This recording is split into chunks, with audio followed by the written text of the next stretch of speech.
आदरणीय बंधुओं, माताओं व मेरी प्यारी बहनों, राधे राधे। आप सभी का हमारे YouTube चैनल जीवन की धारा पर बहुत बहुत स्वागत है। बंधुओं, आज हम इस वीडियो में भाद्रपद माह की कृष्ण पक्ष की अजा एकादशी की कथा सुनेंगे, जिसे सुनने सुनाने से भगवान श्री हरि की कृपा से सभी दुख दूर होते हैं व अश्वमेघ यज्ञ करने जितना फल प्राप्त होता है।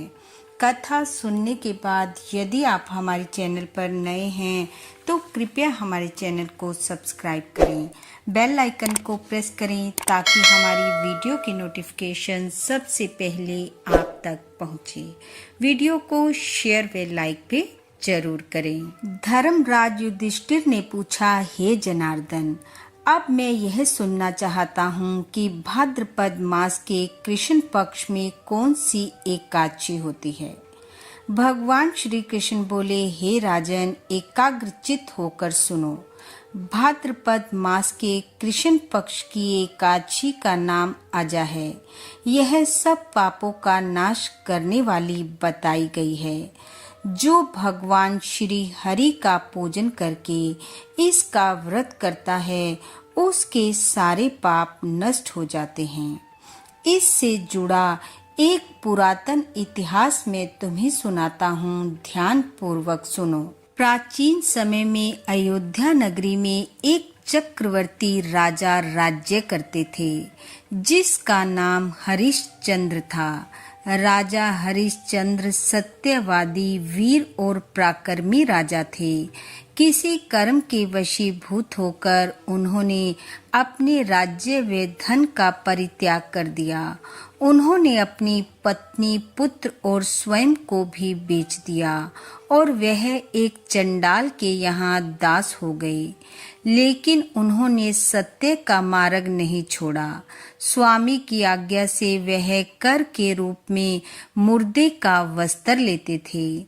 इस तरह से कार्य करते हुए राजा को काफी समय बीत गया, लेकिन इस कार्य को करते हुए राजा का मन बड़ा दुखी होता और वह इससे मुक्त होने का विचार करते। वह सोचने लगे कि मैं कहाँ जाऊं, क्या करूं, मेरा उद्धार कैसे होगा। इस प्रकार शोक सागर में डूबे हुए चिंता युक्त दुखी राजा के पास गौतम ऋषि पधारे। ऋषि को देखकर राजा ने उनको प्रणाम किया और हाथ जोड़कर ऋषि को अपने दुख का वृत्तांत बताया और कहा कि हे ऋषिवर, मेरे दुखों का अंत कैसे होगा?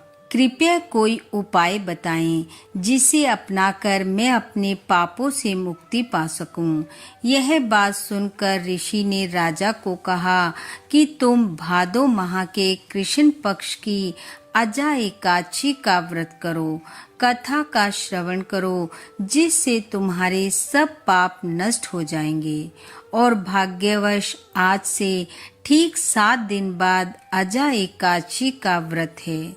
विधि विधान से एकादशी व्रत को करते हुए रात्रि जागरण करना, जिससे तुम्हारे सब पाप दूर होंगे और तुम्हारा भाग्य उदय होगा। इस प्रकार राजा को कहकर गौतम ऋषि अंतर ध्यान हो गए।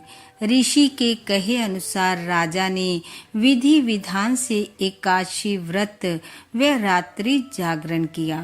व्रत के प्रभाव से राजा के पाप नष्ट हुए, उनके दुख दूर हो गए, उनका अपनी स्त्री के साथ मिलन हुआ। राजा का मरा हुआ पुत्र जीवित हो गया। देवताओं ने नगाड़े बजाए, आकाश से फूलों की वर्षा हुई। एकादशी के प्रभाव से राजा ने निष्कंटक राज्य किया और इस लोक के सुख को भोगकर राजा स्वर्ग लोक को गए। इस व्रत के प्रभाव से जो कष्ट बहुत वर्षों तक भोगने योग्य हैं, वह शीघ्र ही नष्ट हो जाते हैं। इस प्रकार जो भी मनुष्य भक्ति पूर्वक श्रद्धा के साथ इस व्रत को करते हैं, इसकी कथा को पढ़ते व सुनते हैं वह निश्चय ही सब पापों से छूटकर स्वर्ग को जाते हैं। बोलो भगवान श्री हरि की जय। बंधुओं, भगवान श्री हरि की कृपा आप व आपके परिवार पर सदैव बनी रहे। आपका घर आंगन खुशियों से महकता रहे। इन्हीं शुभकामनाओं के साथ आप सबका बहुत बहुत धन्यवाद। राधे राधे।